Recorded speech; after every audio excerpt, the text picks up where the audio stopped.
This March on Legends of the Old West, in honor of Women's History Month, we'll look at some of the women who transformed the nation through their hard work and endurance.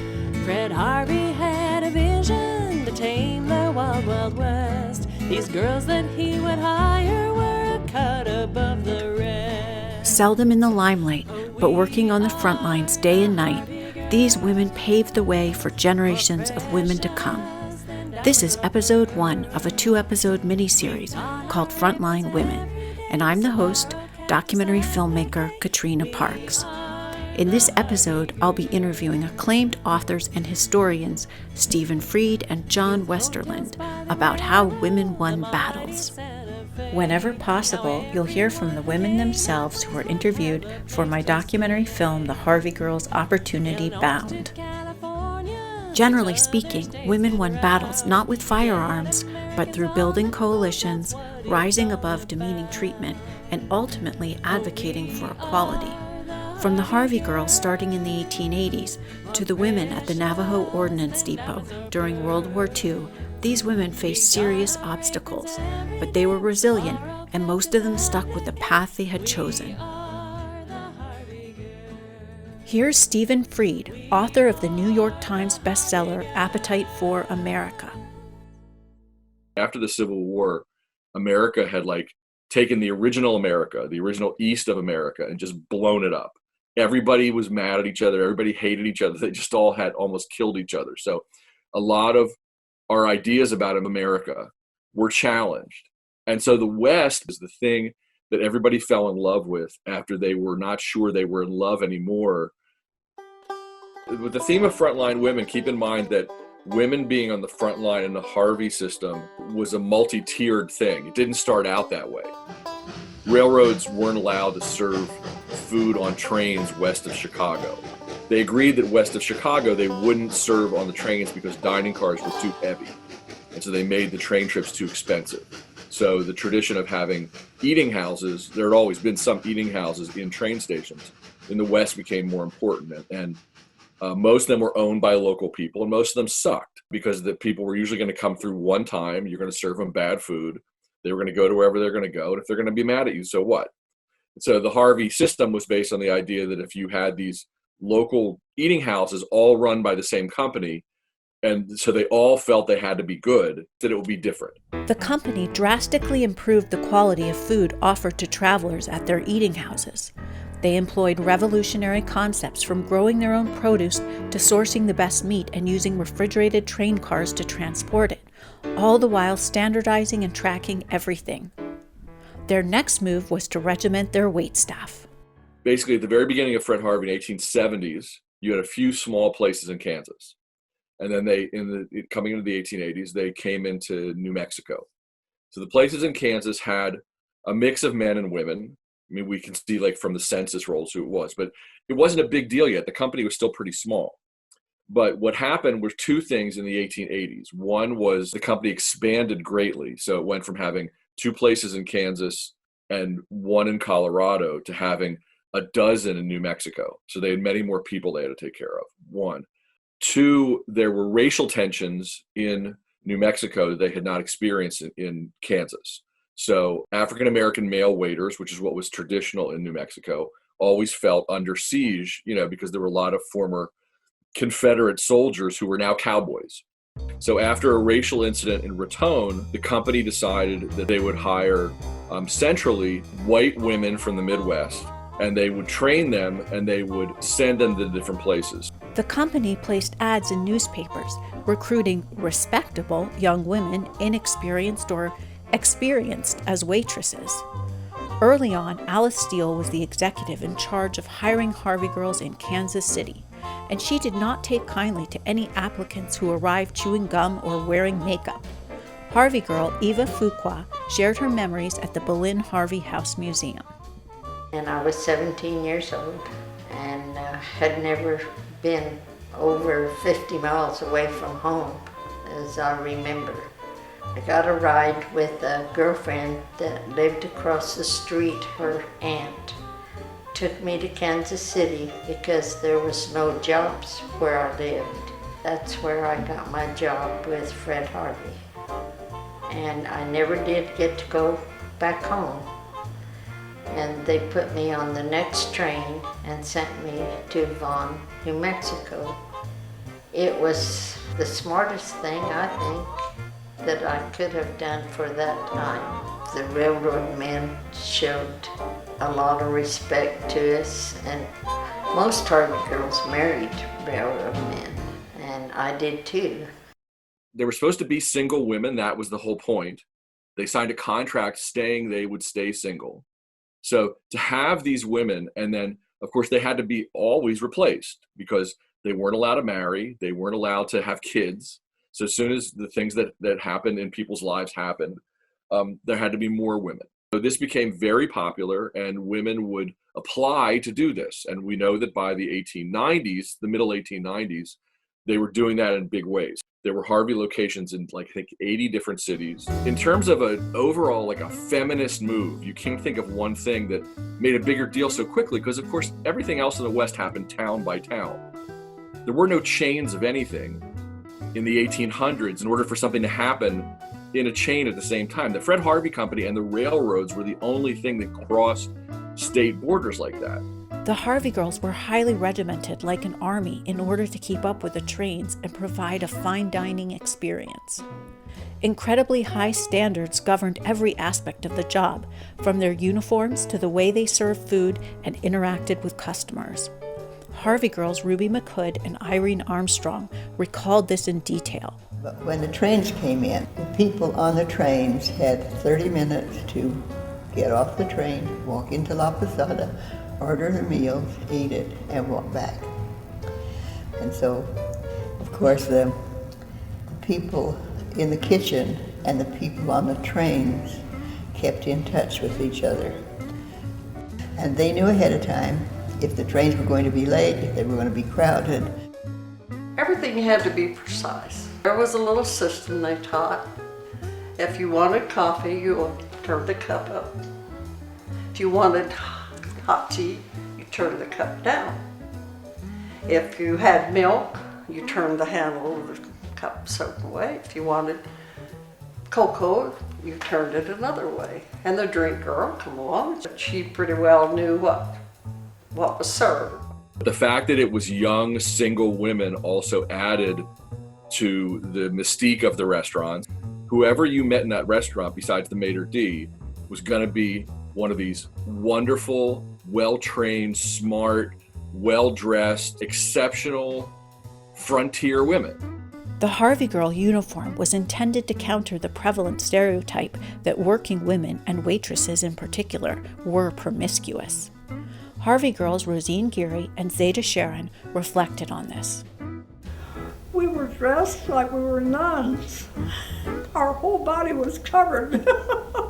There was nothing but our faces and our hands that showed. And those skirts on those uniforms, they were Indian head linen, and they were heavy, and they had to be starched stiff, and they were awful to iron. A long black dress with a white apron and a small black bow at the neck was a typical Harvey Girl uniform. A white dress with a black bow tie at the neck and uniforms incorporating Southwestern themes were also company standards. Harvey Girls typically rejected describing themselves as waitresses because the training and standards were so beyond what one would expect. Harvey Girl Dorothy Bowe explained this. I was a Harvey Girl for the La Fonda Hotel in Santa Fe, New Mexico. Well, the first thing that really got to me was when they made you take 6 weeks of training to learn the French service, Russian service, English service, and be able to make a customer feel that they're very, very special. And that was his motto, was to feed the people right. And that's what turned me on. I didn't feel like that I was just a waitress. I felt like more of an ambassador for Fred Harvey. One benefit of working for Fred Harvey was the ability to transfer to another restaurant at the end of a contract. Locations like the Grand Canyon were coveted because of the natural beauty and the clientele. Harvey Girl Ruth Williams shared her memories. I went to Grand Canyon, to El Tovar, and the maitre d', she was a woman, very, very strict. You had to do everything just right. And if she found a crumb on a chair, she let you know about it very quickly. I never got tired of sitting on the rim of the canyon watching the colors. El Tovar was built at the Grand Canyon. It opened in 1905. And that's when people started having this essential American experience, which I do think is so much part of the Fred Harvey story. There's nothing like the Grand Canyon becoming a place you can get to by train, and you can go and stay at a 4-star hotel right at the lip of it and be taken care of by Harvey Girls. What really pushed it over was in the teens, from 1914 to 1917, when America joined the war, all the people who used to go to all these exotic places in the world, they would never think of traveling in America. We live in America. Why would we go, suddenly realize the American West, they refer to it, it's our Orient. And we need to experience the American West. And so people poured into the West. So the Harvey restaurants were doing great. People were on the trains. There were starting to be some troop transport, but not that much, because American troops didn't get involved in World War I until 1917. So in 1917, the U.S. government nationalized the railroads. And they basically said, okay, for the rest of the war, we're going to have one set of tracks between each place, the best set of tracks that will allow people to send the most troops fastest and the most munitions fastest. And we're not going to compete on food. We're going to have one company. It's going to run all the food for the entire railroad system for the country, and that's going to be Fred Harvey. The U.S. involvement in World War I was limited, but it provided a framework for the much greater mobilization of the railroads that would take place over a quarter century later. Here's a film called Loaded for War, made by the Santa Fe Railroad. Long before Pearl Harbor, the American railroads, ever conscious of the gathering clouds of conflict, worked out a plan of unified and immediate action should this nation be forced to accept the challenge of aggression. To their everlasting credit, this careful planning was not to be in vain, for suddenly the infamous blow was struck. And overnight, engines of peace and progress were transformed into engines of war in a conflict unparalleled in the annals of human history. World War II was challenging because it was a two-front war, so the constant flow of trains across the United States in both directions provided endless work for the Harvey Girls. Harvey Girl Nina Strong was at work at the Castaneda Hotel in Las Vegas, New Mexico, when Pearl Harbor happened. She gave me a tour along with guide Kathy Hendrickson. Over by that window, the last window, back here. there was a coffee bar there. I was a Harvey Girl when World War II started. It was a hard time. It really was. Because everything became ultra fast. You see, we were ready for Christmas break when Pearl Harbor happened. I was asleep. Kay and Josie woke me up and to tell me about the bombing. Everyone was in the dining room. Kitchen crew was all there, because it was almost panic. Of course, it settled, and everybody went ahead with their job, but right at the beginning, it was pretty tense around. And it changed everything. Not so much my duty or anything at the Castaneda, but it changed everything at school because the boys all started enlisting and almost immediately. Thousands upon thousands of hardened, well-trained, superbly equipped fighting men to file quickly aboard comfortable Pullman cars, their ultimate destination, a closely guarded military secret. Not a second was lost. From caboose to head end, get 'em rolling. And within a matter of hours from receipt of the initial order, hundreds of trains loaded with the world's finest soldiers, sailors, and Marines. If the troop trains were in, every table would be full, and around the counter and all, every bit of space was used. The moment that they sat down, the food was ready out on the table very quickly. Would the American railroads meet the strain of wartime traffic without delay or confusion? The Harvey Company had downsized during the Great Depression and now had to hire thousands of women. The ideal of a Harvey girl as a white single woman from the East vanished as the company actively recruited former Harvey girls who had married locals and had families, and race barriers fell that had kept non-white women out of the workforce. Harvey girl Luz Delgadillo Moore spoke to me with pride about her role as part of the home front of the war effort in an interview at La Posada Hotel in Winslow, Arizona. My name is Luz Maria Delgadillo Valadez Moore, all those names. And I was a Harvey girl during the war. I'm not a Harvey girl from the East, I wasn't a Harvey girl from the Midwest and the farms. I was a Harvey girl from the Southwest. And it was very difficult growing up because we had these barriers, you know. The story, when I got to Santa Fe, New Mexico, they ran out of the white, tall blondes, the Harvey House type of Harvey girl. And they met their first Indian and the first Hispanic girl. Well, they hired them.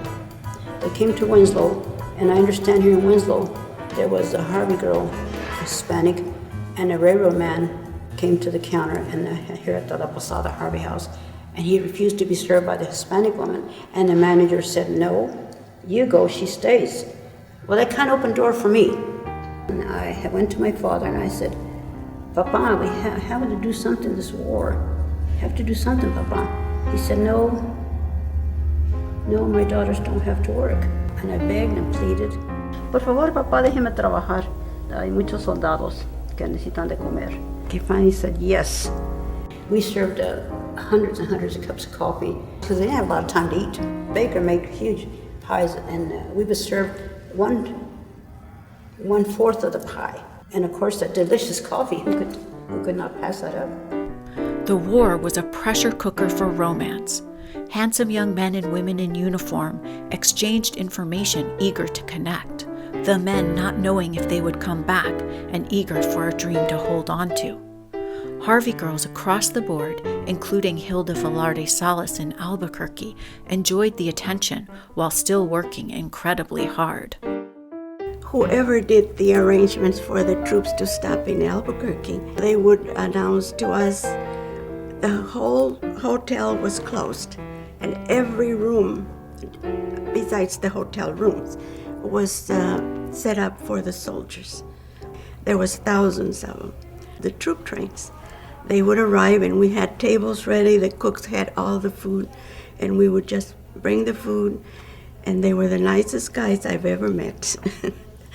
They were very generous.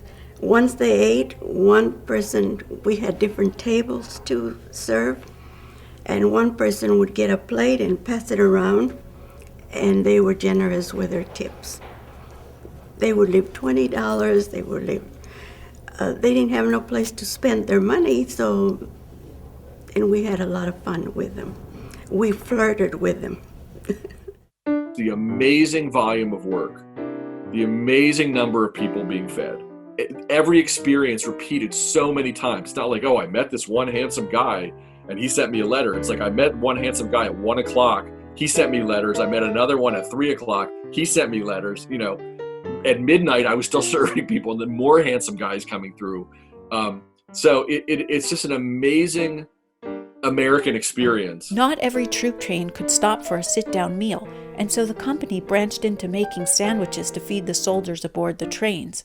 For some Harvey girls, this was the bulk of their work, and for others like Catherine Augustine from Laguna Pueblo, it was the gateway to a job in the coffee shop. I was a Harvey girl at El Navajo in Gallup, New Mexico. A girl from Acoma and I were making these sandwiches for the troop trains. So the next year I went back and I actually got a job in the coffee shop. They had the white starch long sleeve blouses, and they had the white skirt starched.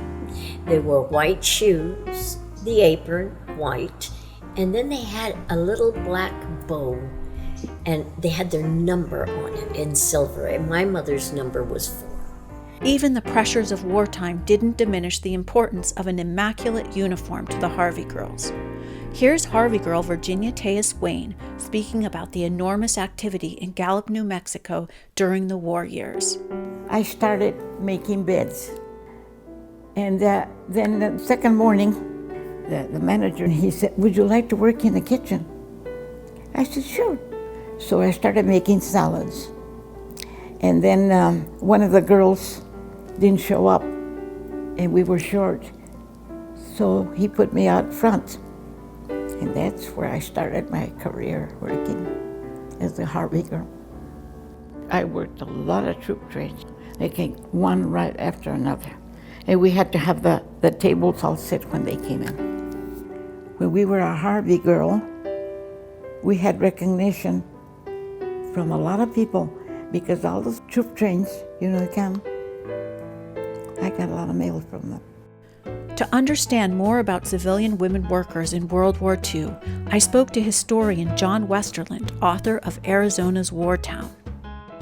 It's interesting, in World War II, there were about over 19 million women at work. This was the huge increase in married women. Before World War II, most of the women working were single. But then World War II, we had to have workers. One focus of John's research is the Navajo Ordnance Depot in Flagstaff, Arizona, which employed 2,200 civilian workers during the war, the majority of whom were women. This was one of 45 ordnance depots. Now, the word ordnance is a military word for the weapons and the munitions of war. And at this ordnance depot, the purpose of the depot was to store munition for the war in the Pacific. Then when they were needed, the munitions would be shipped from Navajo Ordnance Depot to either Los Angeles or San Francisco. What's unique in Flagstaff is the fact that so many Native American women were here, and that was just really key to make this place operate. The name was originally Flagstaff Ordnance Depot, but when they realized that the Navajos would be so critical in getting this depot built and then staying here, that they changed the name from Flagstaff Ordnance Depot to Navajo Ordnance Depot. The project manager out here, a man named Captain Myrick, knew that labor would be at a premium. He knew that Flagstaff could not supply anywhere close to the 8,000 construction workers that were needed. So Captain Myrick said, we have got to go out on the Indian reservations and we've got to recruit Navajos and Hopis. Well, they approached the Navajo and Hopi leaders and said, listen, okay, now what if we built an Indian village on the Army base? And both the Navajo and the Hopi leaders, they thought that over for a few seconds. They said that would be wonderful. So for the first time in American history, a large group of Native Americans moved onto a U.S. Army base gladly. During the war, there would be probably around 3,500 Navajo and Hopi families that lived in something called Indian Village. So the women came along to help with the children, but they really weren't considered for employment at that time. When all the construction workers left in 1943, they had to get women out there for the permanent force. You can see women adjusting the fin lock nut on 500-pound bombs. On the assembly line, they did work with munitions. All of the information that had to be stenciled onto the green artillery shells was done by Navajo and Hopi women, also Anglo women. And they would take fuses down and they would drop test the fuse to see if it would explode or not. They were involved in anything that had to do with the removal of powder from shells so that gunpowder could be saved and used in other shells. One of the most dangerous was when explosives were damaged and they were no longer useful. If they could be repaired, obviously they would repair them. But some they would take out, they were so dangerous, they would take them out to what was called the open burn area and explode the explosives, the shells.